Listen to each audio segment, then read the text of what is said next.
like a shadow that owned the night, even in the early morning haze. Its windows were tinted thick enough to hide faces, thick enough to suggest that whatever sat inside did not belong to the same world as the people rushing past on the sidewalks. Inside the car, the air was heavy with quiet authority. In the back seat sat Richard Thornton, a man whose name was never spoken lightly. In certain neighborhoods it was whispered. In others it was avoided entirely. He wore a tailored dark coat, immaculate, untouched by weather or worry. His posture was rigid, spine straight, jaw set, eyes cold and calculating as they tracked the city beyond the glass. Control was not something he practiced. It was something he demanded from the world around him. He ruled his organization the same way he ruled the silence in the car, with pressure, with expectation, with fear. Phones rang constantly in his hands. Not real names, never full sentences. Everything was coded. Routes became deliveries. Threats became adjustments. Men became assets. When he spoke, it was never loud, never rushed. His voice carried the kind of calm that made people more afraid than shouting ever could. "Tell them delays are unacceptable," he said into the phone, eyes narrowing. "Territory does not wait for indecision." A pause, then colder. "Then remind them what happens when promises are broken." The call ended. Another began immediately. In the front seat, behind the wheel, sat the driver. She had been there for years, yet no one knew her. Not really. She was efficient enough to be forgettable, quiet enough to fade into the background. Dark hair always pulled back, hands steady on the wheel, eyes forward. She dressed simply, practically, blending into the car the way shadows blend into corners. To the boss, she was not a person. She was a function, a moving part, a necessity like fuel or steel. He never used her name, not once. She heard everything. The city moved around them, but inside the car time seemed slower, heavier. The driver adjusted her speed perfectly with the traffic, anticipating lights before they changed, turns before they were announced. She drove the way someone does when mistakes are not an option. Another call, different voice, tighter tone. "No," the boss said flatly. "This alliance happens on schedule. There is too much at stake." The driver's fingers tightened slightly on the wheel. Alliance. That word had been circulating for weeks. Quietly, carefully, a cross-border arrangement with syndicates that did not forgive failure and did not tolerate disrespect. The kind of deal that reshaped power maps, the kind of deal that ended wars or started them. She knew the names being mentioned. She recognized the cadence of foreign languages slipping through the speaker before the boss switched lines. She understood what was being implied beneath the surface of every coded sentence. He did not know that. He did not know that the woman driving him through the city understood 5 languages fluently. That she had once stood in rooms far more dangerous than this one, translating words that determined whether borders stayed quiet or burned. That she could hear tension in a pause, disrespect in a misplaced phrase, threat in a poorly chosen word. She did not correct him. She did not interrupt. She did not offer help. Invisibility was safer. The car stopped at a red light. The boss rubbed his temple, irritation flickering across his controlled expression. "Everyone wants leverage," he muttered, more to himself than anyone else. "No one wants loyalty." The driver watched the reflection of his face in the mirror, watched the cracks he did not know he showed. Fear was there, buried deep beneath arrogance. Fear of losing control, fear of appearing weak, fear of being replaced. She recognized it because she had felt it herself once. Years ago, she had been someone else, someone visible, someone respected. But life had a way of stripping people down to what they could endure rather than what they deserved. When everything collapsed, she had learned a simple truth. Survival did not require recognition. It required patience. The light turned green. She drove on. They approached the fortified building that served as headquarters. Concrete, glass, armed guards pretending to be receptionists. The car descended into the private garage. The boss exited without a glance back, already on another call, already focused on expansion, on dominance, on the next move. "Be ready," he said over his shoulder. "Today is important." The driver nodded, though he did not look. She parked in her usual place, far from the inner circle's vehicles, turned off the engine, sat in the silence. For a moment, she closed her eyes and breathed. She was invisible, and for now, that was intentional. But somewhere above her, plans were being made that would shake the underworld. Deals that balanced on language, honor, and understanding as much as violence. And when those plans began to unravel, when words failed and tempers rose, the man who mocked silence would learn something dangerous. The wheel had always been watching. And soon, it would decide to turn. The morning did not slow down after the car disappeared into the garage. If anything, the tension tightened. Inside, the headquarters men moved faster than usual. Voices were low but sharp. Phones rang and stopped and rang again. Everyone knew what today meant, even if no one said it out loud. This was not just another deal. This was a turning point. A cross-border alliance that would stretch from New York to Tokyo to Seoul. Routes that had never crossed would finally. Money would flow differently. Power would shift quietly and permanently. And if it failed, there would be blood. Richard Thornton stood in his private office, staring at the city below. Glass towers reflected his own image back at him. Controlled. Untouchable. Or so he told himself. The calls were worse now. One of the intermediaries had gone silent overnight. Another was suddenly unavailable. Excuses wrapped in politeness. Fear hiding behind courtesy. He slammed his phone onto the desk. This was not how power worked. Power obeyed. Power showed up. Down in the garage, the driver sat inside the car longer than usual. She had not been dismissed yet. That meant the day was not finished with her. She listened to the echo of footsteps above. Felt the shift in the building. Something was wrong. She could hear it in the rhythm of the voices passing through the concrete. She had heard these patterns before. In other cities. In other lives. Moments before negotiations collapsed. Moments before violence replaced language. Her phone vibrated. A short message. Be ready. No name. No explanation. She straightened her back and waited. Upstairs, panic crept into places that usually hid it well. The inner circle gathered around the long table. Maps. Screens. Encrypted messages, scrolling faster than they could be read. One of the men finally said it. The translators are gone. Silence followed. Not shock. Not surprise. Just the heavy understanding of consequences. Without translators, there was no alliance. Without alliance, there was no balance. Without balance, there was war. Richard felt something tighten in his chest.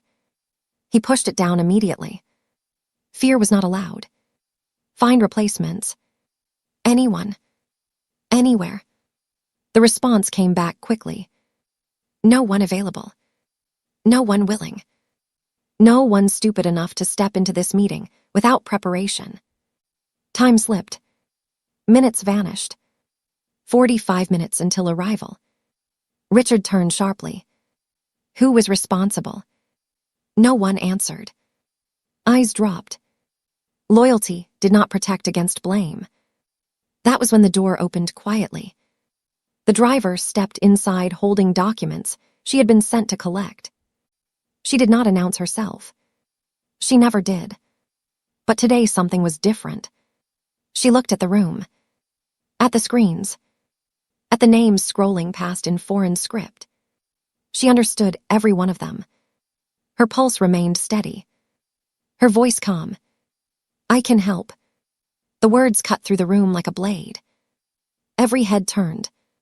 Richard stared at her as if she had spoken out of place. Because she had. You drive. He said slowly. You do not speak in this room. She met his eyes. Unflinching. I speak the languages you need. Fluently. Laughter followed. Sharp. Cruel. Relieving for men who needed someone smaller to look down on. You think this is a game. Richard said. No. She replied. I think you are running out of time. The clock on the wall ticked louder than before. And for the first time that morning, Richard did not immediately know what to say. The driver stood still, invisible no longer, waiting. The deal that could reshape the underworld was already slipping. And the only person who truly understood what was being lost was the one they had never seen. The room felt smaller than before, not because the walls had moved, but because the balance of power had shifted in a way no one expected.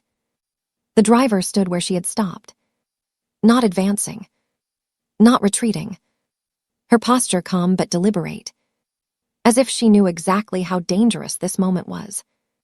Richard Thornton rose slowly from his chair. The movement alone silenced the remaining whispers. Men who had killed without hesitation straightened in their seats. They had seen this look before. It usually came before punishment. He looked at her like one examines a problem that should not exist. You are out of place, he said quietly, every word heavy with threat. The driver nodded once, acknowledging the truth without backing down. Then she spoke again. Soft, controlled, clear. The delegation from Tokyo will expect formal honor-based speech, not direct pressure. The group from Seoul values hierarchy and precision. If you speak to them the way you speak to your own men, they will walk out before you finish your first sentence. A murmur rippled through the table. Several heads turned sharply. No one had said that out loud before. Richard stared at her, now not with annoyance, but with curiosity edged in danger. You have 5 seconds, he said. Explain why I should not have you removed from this room. The driver inhaled slowly. She did not rush. Rushing was weakness. Because if you remove me, you will lose the alliance. And if you lose the alliance, you will not lose quietly. The words landed hard. One of the capos laughed. Nervous. Mocking. Trying to regain ground. She thinks she understands syndicates. He said. She sits behind a wheel. The driver turned her gaze toward him. Not hostile. Just steady. I sit where I can hear everything. I hear who hesitates, who interrupts, who chooses the wrong word. I hear disrespect before it becomes violence. Silence followed. Richard felt it then. That uncomfortable sensation he hated. The feeling of being watched without realizing it. You expect me to believe, he said, that you are more useful than the people I pay millions to advise me. She nodded again. I expect you to believe the clock on your wall. 32 minutes. Someone checked the time. She was right. Richard clenched his jaw. He hated being cornered, but he hated losing more. If you fail, he said, I will make sure no one ever hears your name again. The driver met his eyes. You already never did. That landed deeper than any insult. For a moment, Richard considered ending the conversation permanently. Then he looked around the table, at the men avoiding his gaze, at the screen still empty of solutions. Fine, he said. One chance. Not because I trust you, but because I trust pressure. The driver inclined her head. Respectful, not grateful. When the doors opened minutes later, and the foreign syndicate leaders stepped inside, the driver moved first. She spoke, and the room changed. The cadence was flawless, the honor exact, the respect undeniable. Richard watched, frozen. This was not translation. This was command. And for the first time in years, the most dangerous man in the room realized he might not be the most powerful one after all. The moment the doors closed behind the visitors, the air in the room changed. It was no longer heavy with threat. It was heavy with consequence. The men from Tokyo moved with deliberate calm, Every step measured. Every glance weighed. Power did not rush in their world. It observed. The men from Seoul followed with sharper energy. Eyes alert. Minds calculating. They were younger. Faster. But no less dangerous. Richard remained, standing at the head of the table. His posture rigid. His face controlled. He had faced enemies before. But this was different. These were not men you could intimidate into submission. They had walked away from empires larger than his. The driver stepped forward without being told. Several of the capos stiffened, instinctively reaching for authority that no longer applied. She bowed first. Not too deep. Not too shallow. Exact. Her voice filled the room. Calm. Clear. Perfectly tuned. She spoke to the Tokyo delegation with reverence and restraint, using phrasing reserved for leaders whose power was inherited and protected by tradition. Acknowledging history before ambition. The elder at the front paused, eyes narrowing slightly, not in suspicion, in recognition. Then she turned to the men from Seoul. Her tone adjusted instantly. More direct, still respectful. She addressed their leader with precise rank, neither diminishing nor elevating him incorrectly. The room fell silent. This was not memorization. This was understanding. Richard felt something unfamiliar crawl up his spine. He had expected her to stumble, to hesitate, to reveal herself as an amateur who knew a few phrases. Instead, she moved like someone returning home. As the greetings ended, she gestured toward the table, inviting rather than commanding. Every movement intentional. The Tokyo leader took the seat closest to stability. The Seoul leader positioned himself where he could see every exit. She noticed both, adjusted the room without anyone realizing. Richard began to speak. He used the same tone he always did. Direct, uncompromising, sharp. The driver stood slightly behind him, and as she translated, she softened his edges. She reshaped aggression into confidence. She replaced pressure with respect. He spoke of expansion.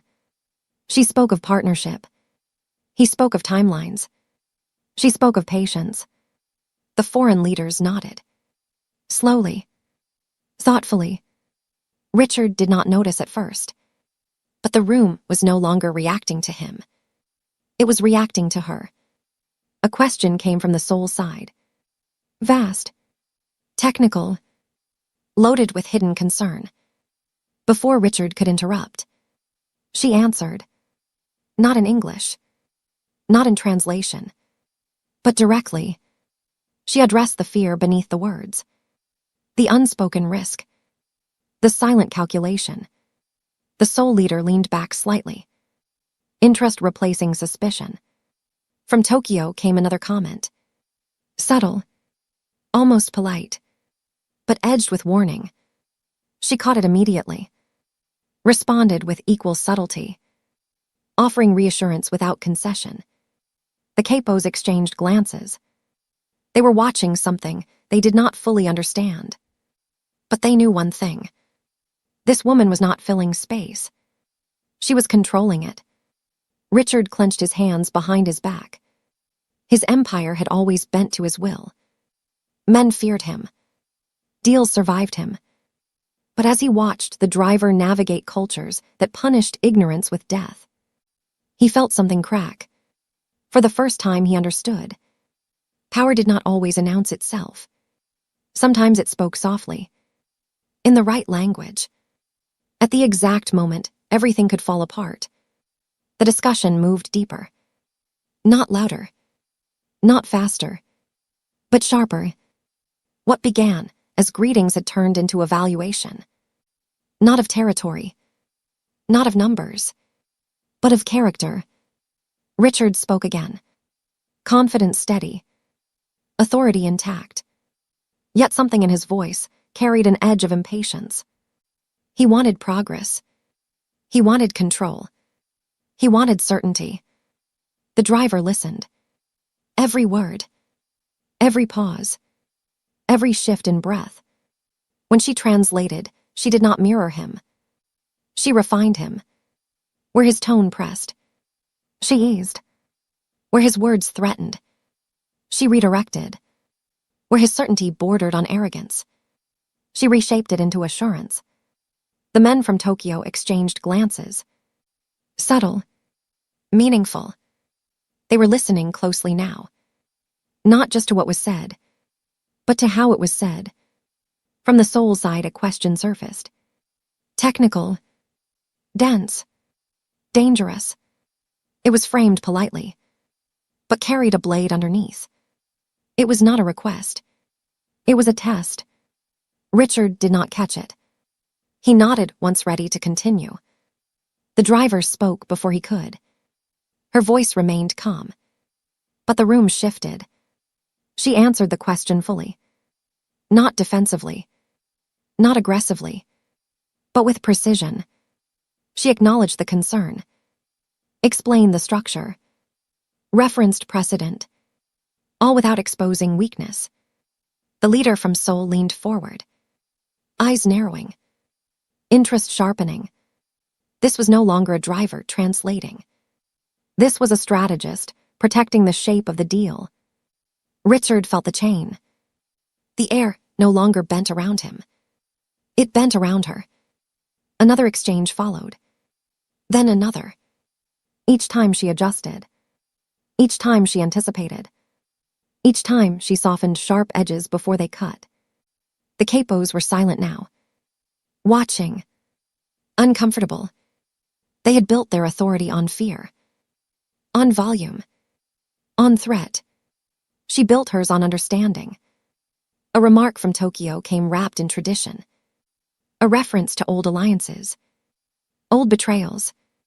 Old blood. The driver answered with respect, but did not apologize for history. She honored it, then moved forward. The elder nodded slowly. That single movement carried more weight than any verbal agreement. Richard realized something then. This was not language. This was diplomacy. The kind that stopped wars before they began. A pause settled over the table. Not awkward. Intentional. The leader from Seoul finally spoke again. This time his tone was different. Less guarded. More curious. He addressed the driver directly. Not the boss. The question was simple, but dangerous. Why should we trust you? The room froze. Richard felt his muscles tighten. This was where authority was supposed to reassert itself. But the driver did not hesitate. Because I understand what you lose if this fails, she said, and what you risk if it succeeds without balance. Because I know how easily alliances collapse when pride speaks louder than respect. Because I am not here to win. I am here to prevent regret. Silence. Then the leader from Tokyo smiled slightly. Not warmth. Recognition. Richard felt something unfamiliar. Not fear. Not anger. Realization. For years, he had believed power came from being the loudest voice. The most feared presence. But now, watching a woman he had ignored command the room without raising her voice, he understood. True power did not force attention. It earned it. And the most dangerous thing in that room was no longer the man at the head of the table. It was the woman standing quietly beside him, translating far more than words. The room did not explode into chaos. It collapsed inward. The leader from Seoul leaned back slowly. His fingers steepled, his expression unreadable. Then he spoke again. Short, measured, heavy. The structure you propose violates our internal compliance codes. The words landed like a blade. Quiet, precise, lethal. Richard felt the floor tilt beneath him. This was not a misunderstanding. This was a fracture. One of the capos inhaled sharply. Another shifted in his chair. Hands moved closer to the table edge. Instincts rising. Richard opened his mouth, ready to dominate, ready to force momentum back into his favor. But the driver lifted her hand slightly. Not commanding. Requesting. Richard froze. He did not know why. But he stopped. She turned fully toward the sole delegation. Her posture unchanged. Her voice steady. "May I ask which provision concerns you?" The leader hesitated. "Just a fraction." "Enough," he answered, detailing a technical overlap between territory governance and data flow. A conflict buried deep in regulation and tradition. Richard understood none of it. He heard only the word violation, and the echo of failure behind it. The driver listened, not reacting, not interrupting. Her eyes softened, not in weakness, in recognition. "I understand," she said. "This structure mirrors a framework that failed years ago." The room stiffened. The leader from Tokyo leaned forward slightly, interest sharpening. The driver continued. "That failure occurred because it treated efficiency as more important than sovereignty. It forced alignment instead of respecting boundaries." She paused, letting the truth breathe. "We do not need to repeat that mistake." Richard felt his pulse spike. This was beyond translation now. The driver stepped closer to the table. "What if the integration remains modular?" she said. "Allowing shared routes without shared control. Protection without exposure." The leader from Seoul narrowed his eyes. "Calculating." She spoke again, referencing an alliance that had survived because it respected invisible borders, because it allowed autonomy to exist alongside profit. The room was silent. Then the leader from Seoul exhaled slowly. "That solution," he said, "has merit." Richard felt something break loose inside his chest. Air rushed back into a space he had not realized was suffocating. But before relief could settle, the leader from Tokyo spoke. "There is another concern." The tone was polite. The implication was not. Intellectual ownership. Legacy rights. Honor beyond profit. Richard clenched his jaw. This was unraveling again.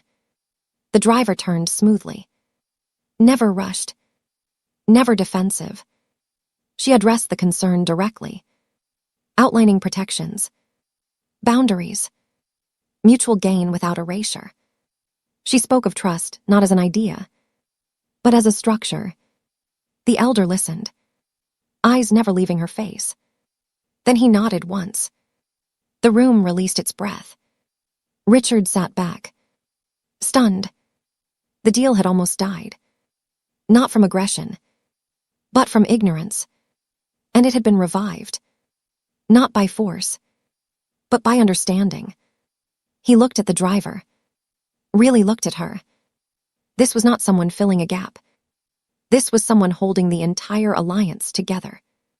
And beneath the table, where no one could see, Richard realized the truth. If she walked out of this room, his empire would follow her into collapse. The balance of power had shifted completely, and it had done so without a single threat being spoken. The interruption came without warning. A sharp vibration, a whispered message, a subtle shift in posture that only trained eyes noticed. The leader from Seoul stiffened. His gaze dropped briefly to the phone in his hand, then lifted again. Harder, colder. The temperature in the room dropped. Richard sensed it immediately. Years of surviving betrayal had sharpened his instincts. This was not negotiation tension. This was threat. The leader spoke. Slow. Controlled. "We have a problem." The words echoed. The driver felt it too. The tone was not accusation. It was disappointment. And disappointment in this world was more dangerous than anger. The leader continued. "Someone outside this room knows the structure of this alliance. Details that were never meant to travel. A murmur spread. Capos shifted. Hands clenched. Eyes searched faces. Richard stood abruptly. "Who?" he demanded. The leader raised his hand slightly. "Not in fear. In authority. We received an offer. From your rival. 30 minutes ago." The silence that followed was suffocating. Richard felt the blood drain from his face. The name did not need to be spoken. He already knew. A competing syndicate. Predators waiting for weakness. Offering better terms wrapped in poison. The leader from Seoul continued. They referenced routes. Percentages. Protections. Only those present here should know. One of the capos swore under his breath. Another went pale. Richard slammed his fist on the table. Who betrayed us? No one answered. Fear crept through the room. Not of the foreign leaders, but of what would happen next. The driver raised her hand again. This time no one questioned it. May I speak? The leader from Tokyo nodded slowly. She stepped forward. Her voice calm. Her posture unshaken. This information leak, she said, did not happen today. Richard turned sharply. What? It began days ago. She continued. The timing of the offer proves it. The leader from Seoul watched her carefully. Interest cutting through anger. You are certain? She nodded. Yes. Richard felt something snap inside him. You knew. I suspected. She replied. But suspicion is not proof. The leader from Seoul leaned forward. What does this mean? The driver met his gaze. It means the betrayal is internal. And intentional. And if not addressed now, this alliance dies today. The capos erupted. Accusations flew. Voices rose. Richard shouted for silence. But the authority in his voice faltered. The driver did not raise her voice. She waited. Then spoke again. If you allow panic, you confirm weakness. If you delay, you confirm guilt. The room stilled. She turned to Richard. Give me access to communication logs, encrypted channels, contact history. A capo laughed sharply. Absolutely not. Richard hesitated. In that hesitation, the foreign leaders noticed. The driver looked directly at him. If you do not trust me now, she said quietly, then trust the consequence of refusing. Richard swallowed. For the first time in years, he felt truly cornered. Not by violence, but by truth. Do it, he said. The room froze. Give her everything. The driver moved to the terminal. Hands steady. Eyes focused. Minutes passed like hours. She scanned patterns. Timing. Frequency. Irregular access points. Then she stopped. Her expression did not change, but her breathing slowed. She turned back to the table. I found them. A name hung in the air. One that should not have been possible. A trusted voice. A familiar presence. A pillar of the organization. Richard felt the betrayal hit like a physical blow. The leader from Seoul stood. We will wait, he said. But understand this. Trust once broken never fully returns. The driver met his eyes. Then let me prevent it from breaking. And for the first time since the meeting began, the future of the underworld hung not on fear, but on the woman who had seen everything and remained silent until silence was no longer acceptable. The room held its breath. No one spoke. No one moved. The driver sat at the terminal. Light from the screen reflected in her eyes. Cold. Focused. Unshakable. Behind her, the men who ruled streets and borders waited. Powerless. Time stretched, every second magnified. She scrolled through encrypted channels, message timestamps, access windows, login sequences, patterns hiding inside noise. This was not chaos. This was design. Her fingers slowed, then stopped.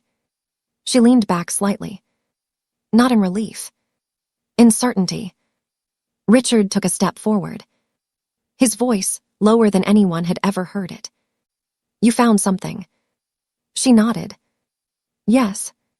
The word cut deeper than any confession. The leader from Seoul watched closely, his expression unreadable, but his body tense. Show us.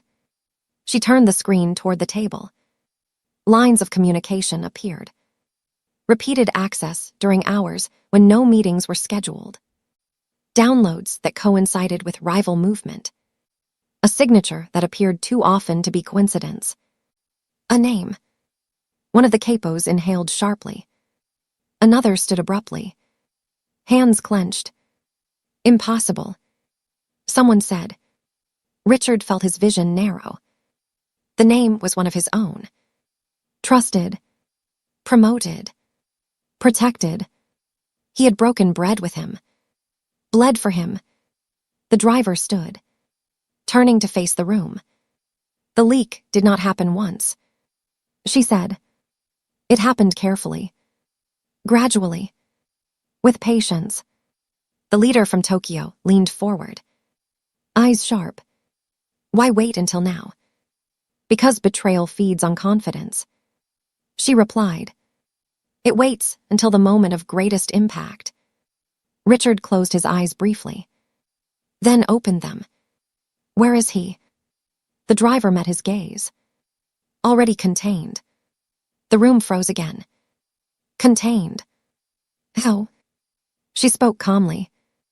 I sent a message from his credentials, requesting his presence in a secured corridor. Your head of security was informed without explanation. Richard stared at her. You planned this. She shook her head. I prepared for it. Footsteps echoed outside the room. Heavy. Decisive. The door opened. 2 men entered. Between them, the traitor. His face drained of color. Confidence gone. Mouth opening then closing. Richard did not shout. He did not strike. He simply looked at him. Remove him, he said. The men complied. The door closed again. Silence returned. Different now. Cleaner. The leader from Seoul exhaled slowly. Efficient, he said. The leader from Tokyo nodded once. Honorable. The driver turned back to the table. The threat is neutralized, she said. The structure remains intact. She paused. But understand this. Trust survives only when weakness is confronted. Richard felt the weight of the words settle on him. For years, he had ruled through fear. Today, his empire had been saved through clarity. The leader from Seoul stood. We will proceed, he said. The leader from Tokyo followed. But remember, true power reveals itself in moments like this. They exited together. Richard remained standing, looking at the woman who had dismantled betrayal without violence. You should have been seen long ago, he said. She met his eyes. I was. Just not by you. And in that moment, Richard understood something terrifying. The most dangerous force in the room had never raised her voice, never demanded respect, never needed permission. She simply acted, and the world rearranged itself around her. The room felt empty after they left. Not quiet. Empty. The deal still hovered in the air. Unfinished. Fragile. Richard stood at the head of the table, hands resting on the surface, knuckles white. Not from anger. From realization. Everything he had built had almost collapsed. Not because of an enemy, but because he had failed to see his own. He turned slowly toward the driver. For the first time, there was no command in his eyes. Only truth. If you had not been here, he said, this would be over. She did not answer immediately. She looked at the chair where the traitor had been sitting, at the space he left behind. Power creates blind spots. She said, that is why empires fall. Richard swallowed. The door opened again. The leaders from Tokyo and Seoul returned. Not with ceremony, but with decision. The leader from Seoul spoke first. We will continue. The words hit the room like oxygen. But, he added, not without conditions. Richard nodded. He had expected this. The leader turned his gaze toward the driver. We require assurance. Not from your structure, but from your judgment. Richard stiffened. They were not asking him. The driver stepped forward. Calm. Unflinching. What assurance? That this alliance will be protected by intelligence. Not fear. He said. She nodded. Then let me say this clearly. If either side violates honor, I will know. If either side exploits weakness, I will respond. And if either side forgets why this alliance exists, I will remind them. The room held its breath. The leader from Tokyo smiled slightly. She speaks like someone who carries responsibility, not ambition. The leader from Seoul inclined his head. Then we trust her. Richard felt the shift fully now. This was no longer his table. It was shared. The documents were brought forward. Hands moved. Signatures pressed. The alliance was sealed. Not by threats. Not by dominance. But by trust. When it was done, the leaders departed once more. The doors closed. Richard remained standing. Then slowly, he sat. Across from her. I owe you more than gratitude, he said. She met his gaze. You owe me chain. He nodded. You have it. He paused. Name your position. She considered. Not long, but carefully.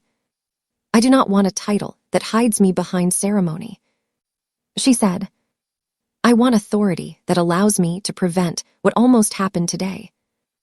Richard did not hesitate. You will have it. She leaned forward slightly. And this organization will chain. Not just for me, but for everyone you overlook. Richard exhaled. I see them now. She held his gaze. Then remember them. Silence followed. Not heavy. Not tense. Resolved. Outside the building, the city moved on. Unaware that power had just shifted quietly inside concrete walls. The driver rose. Not as a servant. Not as a shad. But as something new. And Richard understood the final truth. Fear had built his empire, but understanding had just saved it. And from this moment forward, he would never rule alone again. The building felt different now. Not louder. Not quieter. Just aware. Word moved fast in this world. Not through announcements, but through posture. Through who stood where. Through who was no longer ignored. The woman who had driven the car that morning did not return to the garage. She stood instead near the windows, watching the city breathe. Lights flickering on. Rain beginning to fall. Richard joined her slowly. Not as a boss approaching a subordinate, but as a man stepping into unfamiliar ground. You never planned to stay invisible, he said. She did not turn immediately. No, she replied. I planned to choose when I stopped being invisible. Richard absorbed that. Every word heavier than any threat he had ever issued. You could have revealed yourself years ago, he said. Why wait?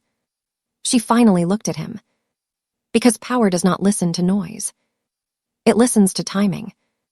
And this empire was not ready until today. Silence settled between them. Outside, the city stretched endlessly, a web of lives and secrets and ambition. Richard spoke again. Quietly, "You understand something most people never do. Fear controls quickly, but it destroys slowly." She nodded. "And intelligence," she said, "builds slowly, but it lasts." Footsteps approached. One of the men paused respectfully, then left without interrupting. That alone told Richard everything. The structure had already begun to shift. "You will have enemies," he said. "People who benefited from being unseen in different ways." She smiled faintly. "I know. I have been invisible long enough to recognize resentment." Richard exhaled. "There is something else," he said. She waited. "That traitor." He paused. "If you had not acted when you did, if you had waited." She interrupted gently. "The alliance would have collapsed. You would have gone to war. And half the people in this building would be dead within weeks." He closed his eyes briefly. "Yes," she continued. "And you would have told yourself it was unavoidable." That landed hard. Richard opened his eyes. "What do you want from this future?" he asked. She considered the question. "Not power for its own sake," she said. "I want to build something that does not depend on fear to survive." Richard nodded slowly. "Then we will build it together." She studied his face, looking for deception, for ego, for the need to dominate. She found none, only resolve. "There was one last thing," she said. He waited. "I did not take this position to rise," she said. "I took it to see everything from the ground up. The drivers, the couriers, the people who hear everything and are never heard." Richard felt a chill. "You are not the only one who underestimated them," she added. He understood now. This was the final reveal. Not of her skill, not of her intelligence, but of her intention. She had not survived invisibility by accident. She had studied it, and now she would dismantle it. The city lights reflected in the glass. 1,000 futures unfolding. Richard extended his hand. Not in dominance, in acknowledgement. She took it. And in that moment, the empire changed. Not with blood, not with fire, but with the quiet certainty that the most powerful force in the room was no longer the man who ruled through fear. It was the woman who had waited, watched, and chosen the exact moment to be